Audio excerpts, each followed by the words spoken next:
Assalamualaikum warahmatullahi Oke, mana wabarakatuh. tuh?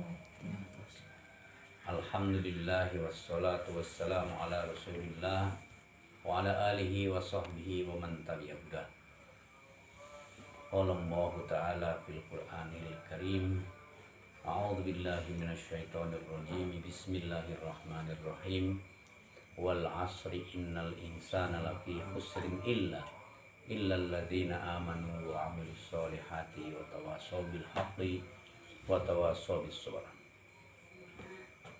Wa qala an-nabiy sallallahu alaihi wasallam ajaban li amril mu'min inna amrahu kullahu lahu khair wa laysa dzaka li ahadin illa lil mu'min in asabathu sarra'u syakara fa kana khairun lahu wa in asabathu dharra'u sabara fa kana khairun lahu.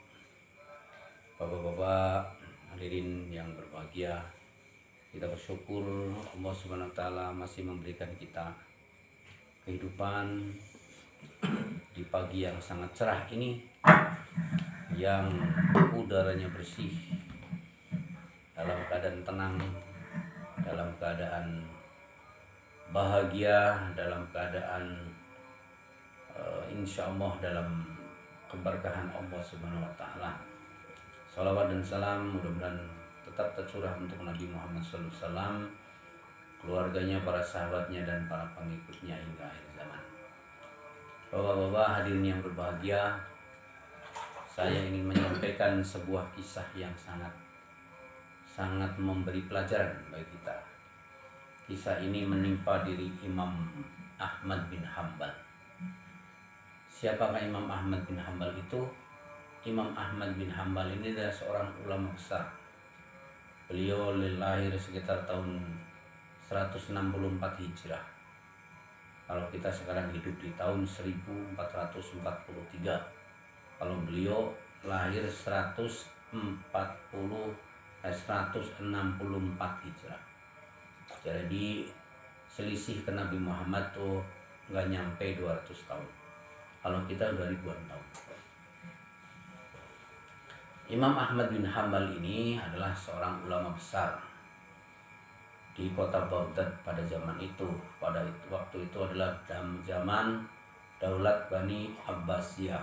Bagi teman-teman, bapak-bapak yang dulu pernah belajar sejarah peradaban Islam akan tahu bahwa dulu umat Islam ini pernah dipimpin suatu dinasti, namanya dinasti Abbasiyah.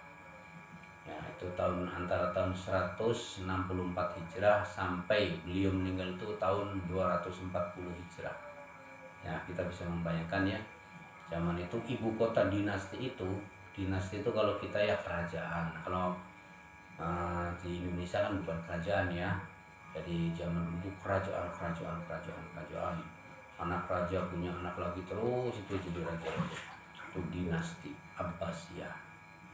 Nah, ibu kotanya di Baghdad. Baghdad ini sampai sekarang masih ada. Baghdad, kota besar dulu, ibu kota. Sampai sekarang pun kota besar. Sekarang itu di Irak.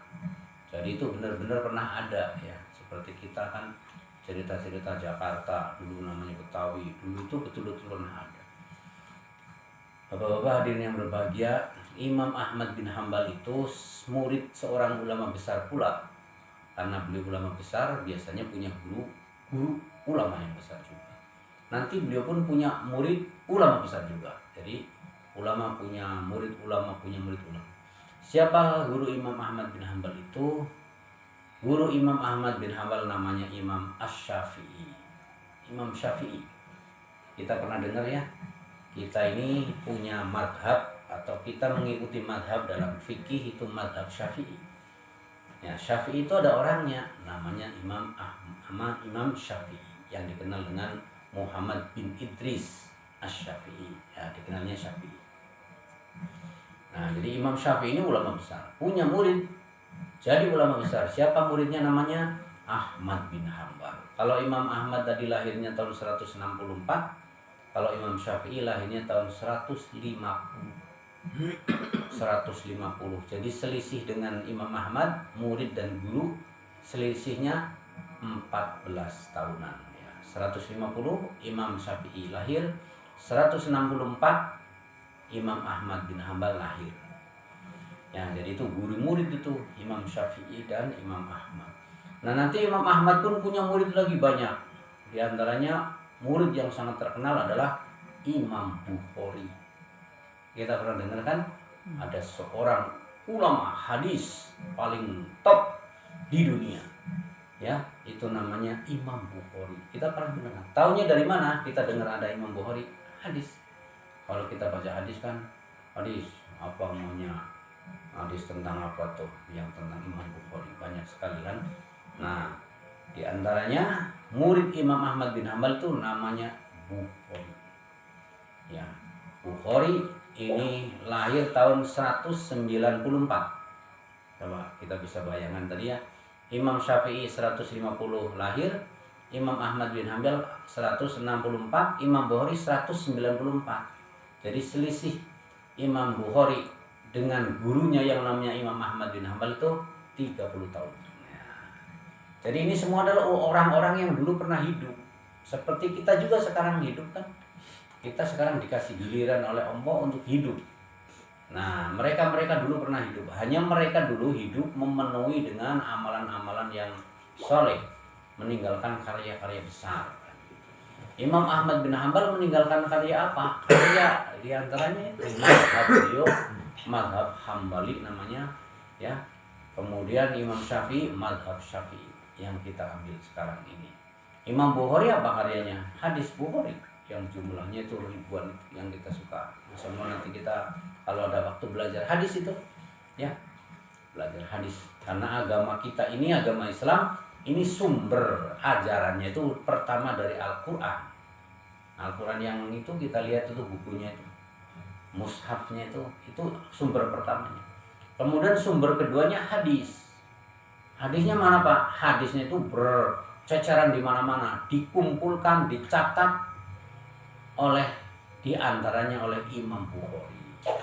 Nanti Imam Bukhari punya murid lagi, ya gitu, top lagi. Di antaranya namanya Imam Muslim. Nah, gitu. Jadi ulama-ulama dulu tuh punya guru, terus jajaran guru sampai ke guru-guru kita. Dulu kita pernah haji di mana, katakan kayak Pak Dr. Haji Rusmadi dulu pernah pesantren di mana, itu ustadz atau kiai di pesantren Pak Dr. Rusmadi itu pasti punya guru lagi tuh. Itulah namanya kita berguru, terus gurunya berguru terus sampai ke Rasulullah Sallallahu Alaihi Wasallam. Nah, cerita ini bermula dari Imam Ahmad bin Hambal. Ya, cerita atau kisah yang akan saya sampaikan adalah kisah mengenai Imam Ahmad bin Hambal. Imam Ahmad bin Hambal waktu itu sudah menjadi ulama besar di kota Baghdad. Sudah mungkin paling alim di situ waktu itu. Karena Imam Syafi'i, guru Imam Ahmad bin Hambal waktu itu sudah pindah ke Mesir. Ya.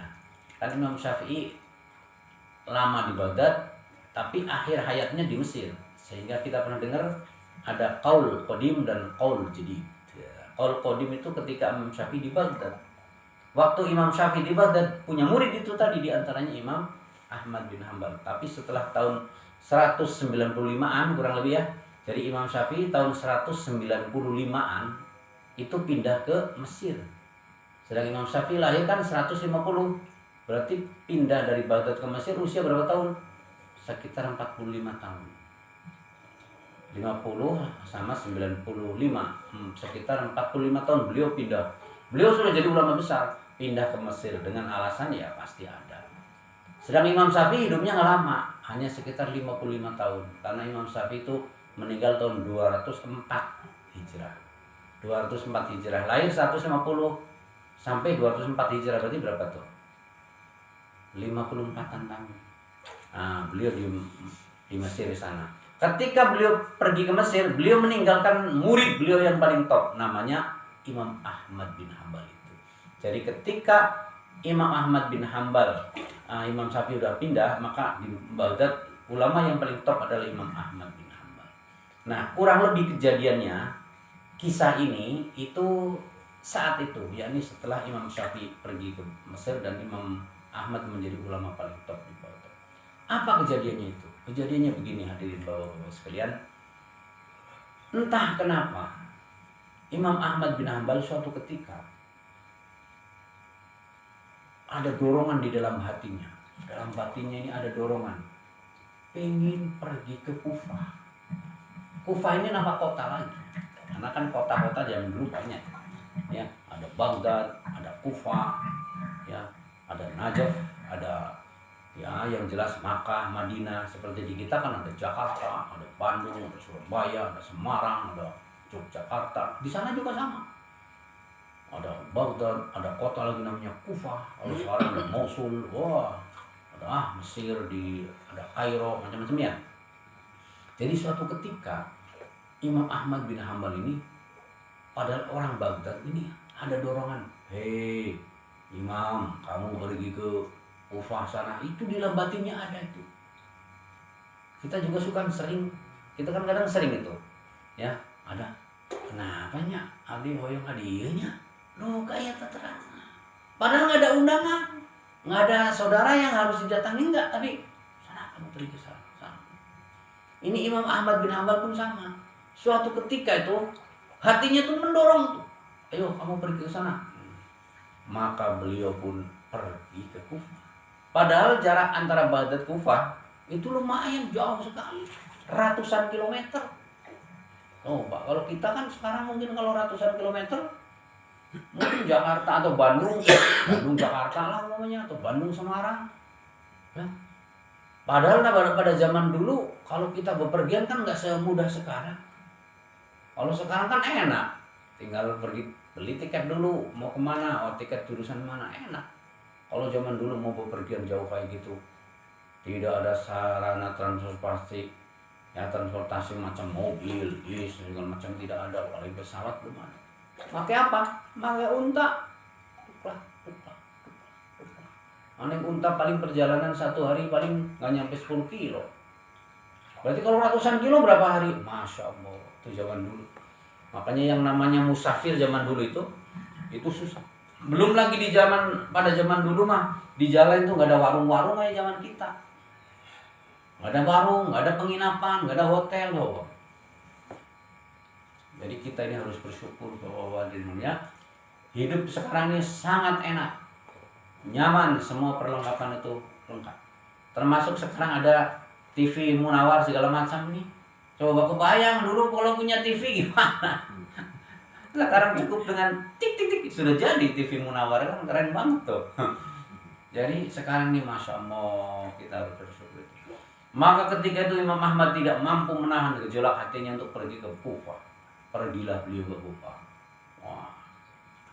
Beliau pergi ke Kufah dan waktu itu kondisinya aman memang. Karena kondisi perpolitikan, pokoknya kondisi kepemerintahan itu aman. Zaman itu Baghdad sedang jaya-jayanya. Tidak ada kota di dunia yang melebihi indahnya kota Baghdad. Jadi tentram itu. Sehingga nggak ada maling, nggak ada begal, nggak ada. Aman. Maka Imam Ahmad bin Hambal pun pergi ke sana. Setelah berhari-hari, akhirnya beliau pun sampai ke kota tujuan. Sampailah ke Kufah. Ada apa di Kufah tuh? Kenapa aku sampai dalam batinnya pengen ke sana? Tidak ada apa-apa. Hanya yang jelas beliau pergi ke Kufah, kemudian nyampe ke sana, kebetulan waktu sholat Isya. Maka beliau kan seorang yang paham agama. Sholat Isya pasti di masjid. Ya, awal waktu azan berkumandang pergi ke masjid, sholatlah di satu masjid di Kufah. Sudah sholat ya sebagaimana dengan jamaah-jamaah lain kan di situ malam kan Isya kan berarti malam. Setelah sholat beliau karena seorang musafir kan capek lah kan gitu. Ceritanya beliau mau leleson gitu, mau istirahat di pojokan sana gitu, di pojokan masjid sana gitu. Nah berbeda dengan penduduk Kufah asli yang sholat bareng itu mereka kan orang situ. Berarti setelah sholat Isya kan pada pulang masing-masing. Pulang kemana. Hanya zaman dulu karena nggak ada penginapan, nggak ada hotel kan Imam Ahmad bin Hambal akhirnya apa? Ya mungkin mau kemana ke masjid sebagai pojok mana gitu. Karena dulu kan masjid sebagai pengajian juga. Mga halako bulatan ke guru-guru. Nah hanya sayangnya ketika itu masjid yang tempat sholatnya Imam Ahmad itu saat itu entah lagi apa, nggak boleh ada orang itikaf atau tidur di situ, istirahat di masjid nggak boleh. Kebetulannya gitu. Ini ujian aja Allah berikan kepada imam besar. Ketika Imam Ahmad bin Hambal mau istirahat, ternyata jamaah pada pulang. Ini marbotnya datang. Wahai Tuan ini mohon maaf, ini masjid ini mau ditutup. Jadi punten wae atuh Tuan, keluar Tuan wae. Disuruh keluar. Nah, Imam Ahmad bin Hambal walaupun ulama besar di seluruh dunia itu kenal, tapi zaman dulu kan nggak kayak zaman sekarang. Nggak kelihatan ada foto, ada YouTube, enggak, hanya namanya doang. Imam Ahmad bin Hambal terkenal di mana. Tapi orang nggak kenal beliau kecuali muridnya langsung. Sedang jarak Kufah ke Baghdad kan ratusan kilo. Marbot belum pernah ke sana, ke Baghdad. Jadi nggak kenal bahwa ini adalah imam besar ini. Ini namanya Imam Ahmad bin Hambal, nggak kenal. Kalau zaman sekarang coba orang apa aja kita kenal, si anu lewat apa? TV, lewat YouTube, lewat anu. Jadi kalau ketemu kita berapa banyak sekarang tokoh-tokoh kenal namanya, kenal wajahnya, padahal nggak pernah ketemu. Banyak kan?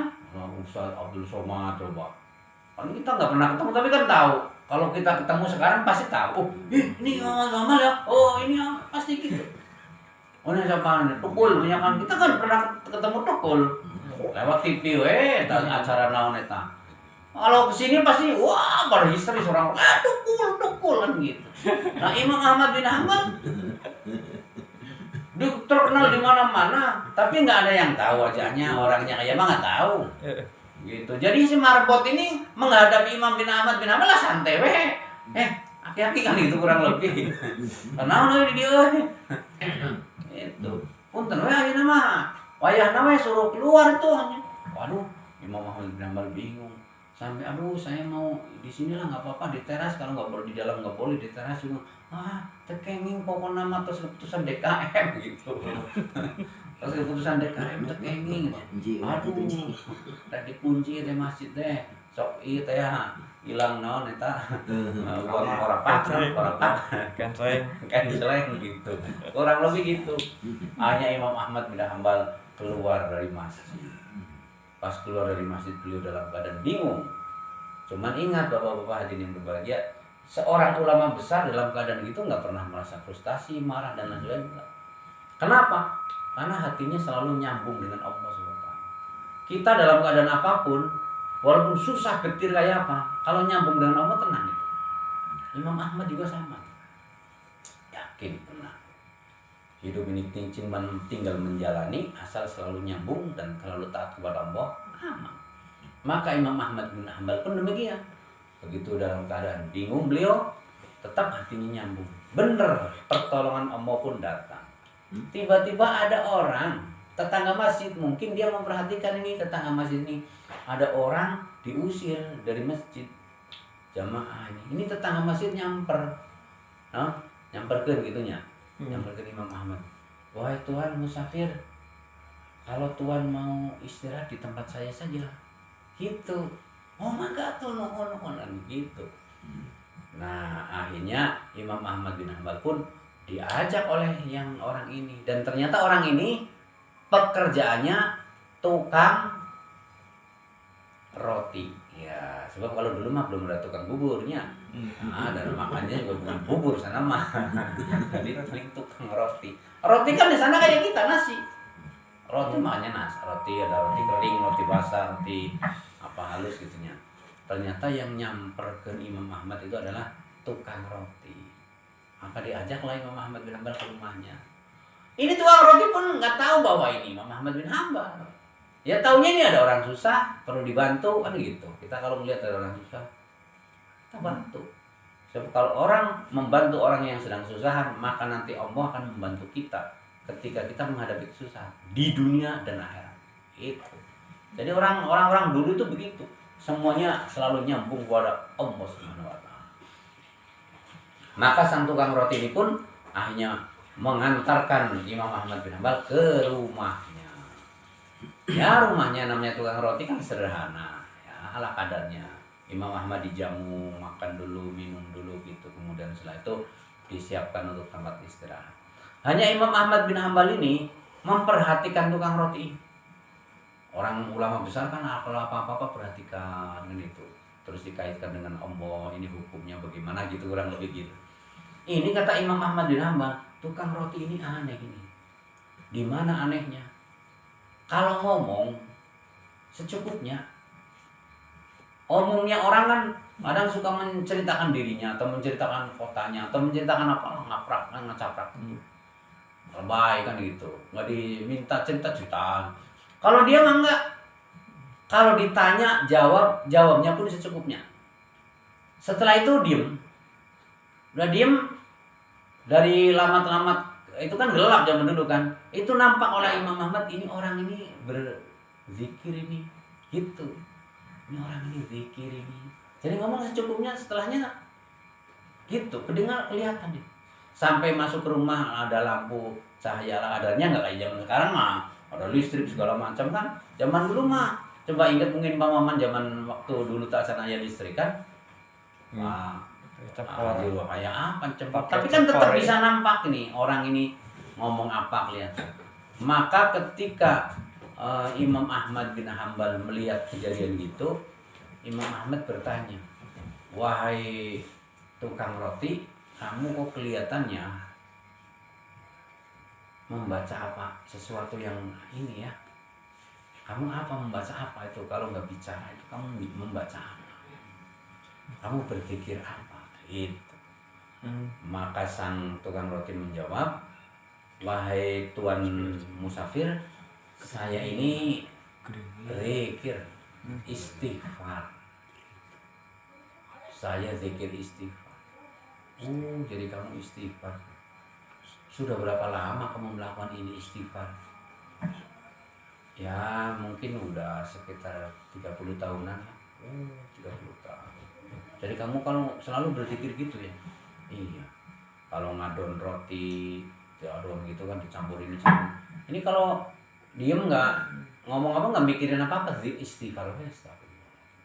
Kalau ngangkat air apa mana istighfar terus. Ngomong secukupnya.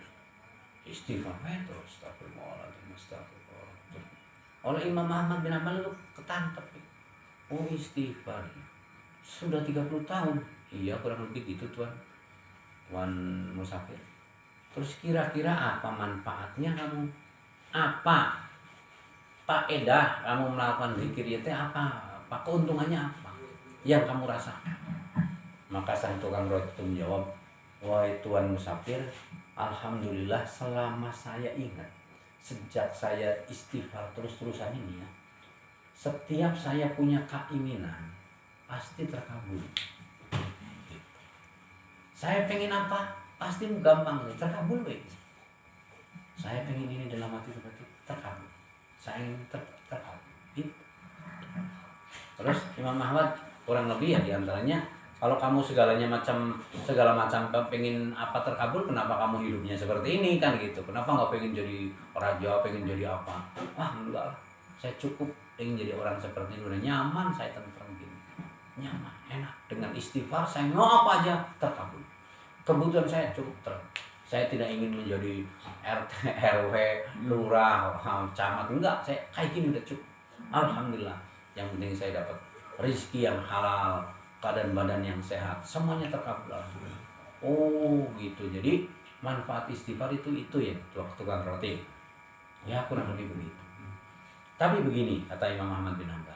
Coba kamu ingat-ingat dari sekian lama kamu ya, umur kamu sekian tahun kan pasti ingat-ingat ada tidak satu keinginan yang selama ini belum terkabul?